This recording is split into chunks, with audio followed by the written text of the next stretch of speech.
Time for another Trinity video. As you know, we meditate every Wednesday, and we invite you to join us from your house. Tune in about 6 o'clock, 6 to 6:40 or so, doing a meditation on the energy of power. Power is one of the three Trinity energies. It is the basis of what many of the other energies are built off of. Love, wisdom, and power are sort of the main three. Everything else is a piece of that spectrum. Some energies are kind of love energies, some energies are kind of power energies, some are wisdom energies, but they all funnel down to those three. So me talking about power here tonight, this is going to be the briefest glimpse of power. We could talk about that for a lifetime, and I could give you many, many exercises.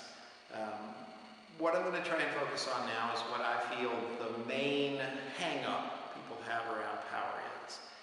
And because it's so widespread, I'm going to give you an extremely simple thing to do, which I hope means you'll be able to do it many times during the day.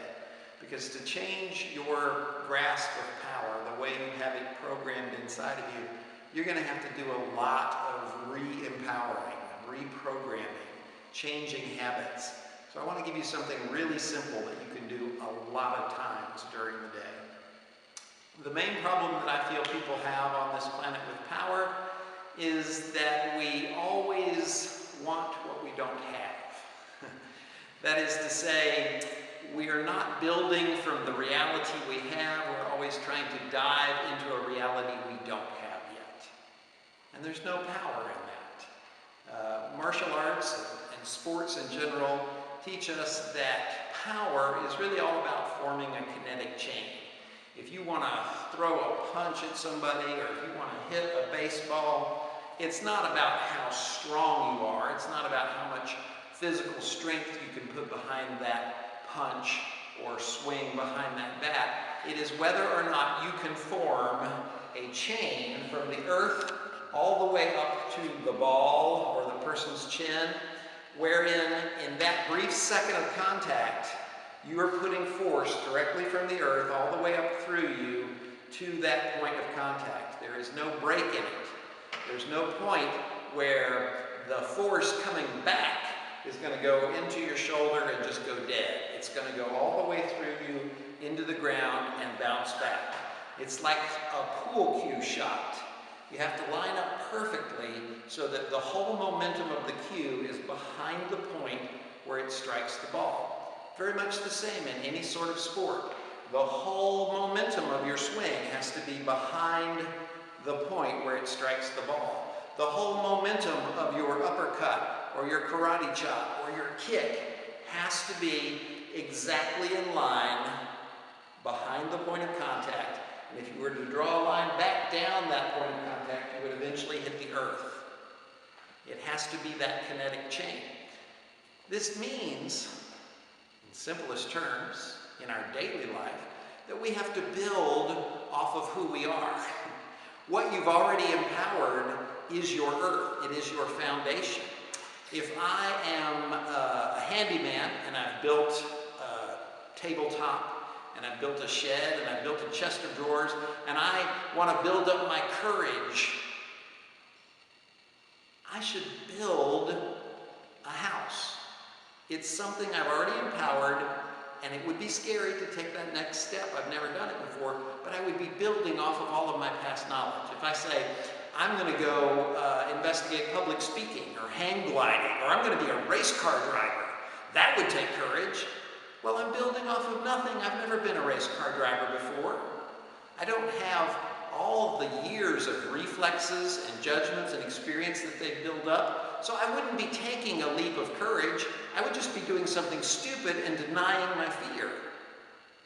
You have to have something to build off of before it's a leap for you. Before you are powerfully stepping into courage, you have to know what there is to be afraid of. I don't know what there is to be afraid of when I put myself in a race car. I don't know whether I'm doing something stupid or not. I have no basis to be courageous. All I can do is do something really scary and tell myself I'm not scared. That's not courage. I'm not being powerful because I'm not building off of who and what I have already empowered. That's the main problem with power, is we try to just dive into a new reality. In fact, it's so egregious that you can see it in the way we walk. Most people, when they walk, what they do is dive. They put their head out forward, and then they start to fall, and then they move their foot to catch themselves. But then they're already off balance, so they move their foot again. And they call that walking, and they call that making progress. It's really just falling. You're diving into what you are not yet, instead of building off of what you already are.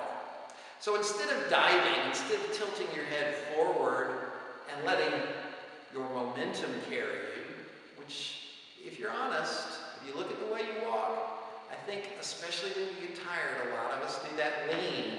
We cheat a little bit. We lean and get our momentum going, and then we move our feet.